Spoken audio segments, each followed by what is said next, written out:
punição a Damares Alves está chegando, ela está vindo aos pouquinhos, mas ela vai parar na colmeia, ela tem que parar. Por tudo que ela fez durante o governo Bolsonaro. Para vocês terem uma ideia, o governo finalmente aboliu aquele programa esdrúxulo chamado Abraço Marajó, da época de Damares Alves. Um programa cheio de irregularidade que tinha como objetivo melhorar os indicadores sociais da região da Ilha do Marajó, só que pioraram todos. Por que isso acontece? Aí que tem a nossa grande suspeita. O governo Bolsonaro atuava para enfraquecimento da população local para favorecer quem? Madeireiros ilegais, garimpeiros e outros exploradores da terra. Tanto que o Ricardo Salles está sendo investigado e a investigação contra o Salles vai se casar com essa situação da Damares. Mas você vai colocar nos comentários, o governo fez certo em abolir esse programa controverso? Você acha que existia de fato uma atuação do governo Bolsonaro para enfraquecer a população local e favorecer madeireiros? Se você quer que Damares seja presa, deixa o like e se inscreva no canal. Essa decisão do governo Lula foi uma decisão super correta, porque esse programa Abraço Marajó era uma verdadeira indecência de Damares Alves. Porque o objetivo desse programa,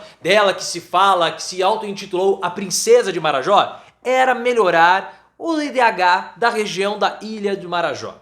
Então tinha que melhorar a questão de mulheres, cobertura vacinal, crianças. E como funcionava esse programa? O governo destinaria dinheiro para ONGs que prestariam o serviço. Só que de 2019 até 2022, ou seja, depois da instalação do programa, os indicadores pioraram. Caiu a cobertura vacinal e vários outros indicadores sociais do IDH foram reduzidos. Ou seja, o programa foi inútil, foi um gasto público à toa que foi desviado e não surtiu o efeito necessário. E ela até cobrou o Lula recentemente, ela até veio lá em Belém e cobrou o Lula. Não, vamos lá, o programa Braço Marajó. Cobrar o Lula? Ah, pera lá, porque tem angu nesse caroço aí. Por qual foi o lance? O Tribunal de Contas da União tá cobrando do Ministério dos Direitos Humanos da Mulher, que é do Silvio de Almeida, um esclarecimento sobre o que aconteceu nesse programa lá em 2020 até 2022. O TCU tem um tempinho aí para esclarecer a situação e tem que esclarecer, porque existe dinheiro superfaturado enviado para essas ONGs de Damares Alves, não dela, mas que foram selecionadas, ONGs muito suspeitas, e depois esse dinheiro sumiu, enfraquecendo uma população que já é uma população super enfraquecida. Nós tivemos superfaturamento de livros, pessoas que não compareceram para as aulas, para os encontros, uma coisa estranha. E qual é a minha suspeita? E isso vai se confirmar. Havia uma organização dentro do governo federal, do governo Bolsonaro, porque esse caso não tem a ver com corrupção. Corrupção não importa nesse lance. O que importa é que havia essa organização dentro do governo Bolsonaro que tinha como objetivo enfraquecer a população indígena da região norte. Então o que acontecia? Dinheiro era enviado para essas ONGs e não para prefeituras, uma coisa muito estranha, e essas ONGs tinham que atender a população mais vulnerável e não atendia. Nós vimos o que aconteceu com o desastre Yanomami no início do ano. O governo passou anos dando dinheiro para assistência médica a ONGs que deveriam prestar o serviço e não prestavam. Uma ONG que embolsou uma grana pesada e não prestou serviço para a contratação de médicos para atender a população local foi uma ONG evangélica. Então o que isso acaba acontecendo?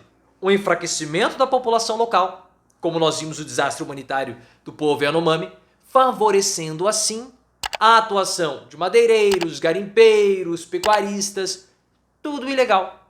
Porque a população estava fragilizada, ficou ainda mais com a atuação do governo Bolsonaro, favorecendo essa exploração ilegal da terra.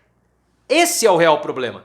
E nós temos que aproveitar, já que o Alexandre de Moraes vai usar como tese para manter os processos do Bolsonaro no STF, a existência de uma organização criminosa de ataque à República dentro do Palácio do Planalto, capitaneada por Bolsonaro, nós temos que aproveitar e botar essa organização no bololô também. Porque faz parte desse ataque do Bolsonaro. Se o Bolsonaro atacava todas as instituições da República e a República é o povo, são as coisas públicas e não tem nada mais público do que o povo, do que a cultura do povo, o que Damares, Heleno e o Ricardo Salles fizeram foi um ataque direto de extermínio de uma população. Uma população, não só uma população específica. Eles queriam enfraquecer a população indígena da região norte. Porque a estrutura estava muito clara. O governo Bolsonaro fazia movimentos em falso, com o Damares Alves, porque você entrava lá no portal da transparência e na prestação de contas, não, tá aqui ó, o Abraço Marajó tá destinando tantos milhões para a população do Marajó, esse programa aqui indígena também tá destinando tantos médicos para aquela região. Então quando você olha no papel, você tem um dinheiro saindo, mas o dinheiro não chegava lá na ponta, porque era um movimento em falso, era um movimento que eles forjavam o movimento. Então sem o Ministério dos Direitos Humanos a população ficava enfraquecida. O Ricardo Salles atuava para enfraquecer os órgãos de fiscalização, como por exemplo o IBAMA, dentre outros, facilitando assim a exploração da terra de maneira ilegal, e o general Augusto Heleno atuava ali junto com o garimpo.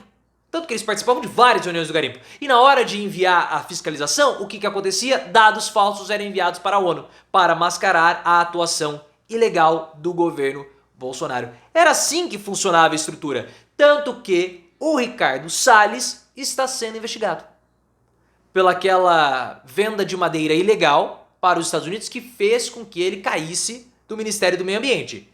E agora, pessoal, há uma suspeita, porque nós temos o Ministério Público e a Polícia Federal investigando o Ricardo Salles. A Polícia Federal e o Ministério Público, eles estão investigando a participação do Ricardo Salles numa reunião com madeireiros e garimpeiros. Essa reunião é muito importante porque a grande suspeita é que o Ricardo Salles era o líder dessa organização criminosa para a venda de madeira ilegal para o exterior. O Ricardo Salles negou que participou dessa reunião. O Ministério Público, a Polícia Federal aceitou a palavra do Ricardo Salles. Mas tem um outro depoimento de um militar que participou também dessa reunião falando que o Salles esteve junto. E o Ministério Público acredita que a Polícia Federal foi enganada pelo Salles, então há uma divergência. Essa reunião aconteceu lá em meados do governo Bolsonaro, mas demorou para ser investigado, um negócio estranho. Quando o negócio começou a evoluir, quando o governo Bolsonaro estava no final. Para vocês terem uma ideia do que está acontecendo. Então é importante aproveitar esse bololô, investigar Damares, investigar o Heleno e também o Ricardo Salles.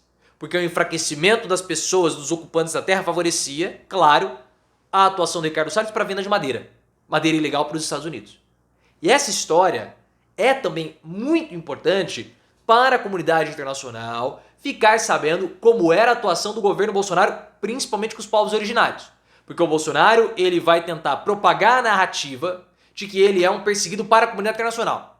O Valdemar Costa Neto, o Boy já falou que vai recorrer à comunidade internacional, a instâncias do exterior, aquela coisa toda, para falar que o Bolsonaro é um perseguido. O Bolsonaro já foi condenado no Tribunal Permanente dos Povos, uma condenação simbólica pela atuação dele com os povos originários, com os povos indígenas. Então é importante o governo brasileiro, e aí o Ministério dos Direitos Humanos, o Ministério da Justiça, mostrarem para a comunidade internacional como era a atuação do Bolsonaro, até para blindar a comunidade internacional dessa narrativa do Bolsonaro que ele era um perseguido. Porque ele perseguido, o Bolsonaro não tem absolutamente nada. Talvez quando ele for preso, junto com Damares, com o Salles, eles possam ser perseguidos na hora de lutarem jiu-jitsu no banheiro. Porque eles vão lutar, vão treinar muito jiu-jitsu. A orelha do Bolsonaro vai ficar assim, raladinho, vai ficar parecendo um couve-flor.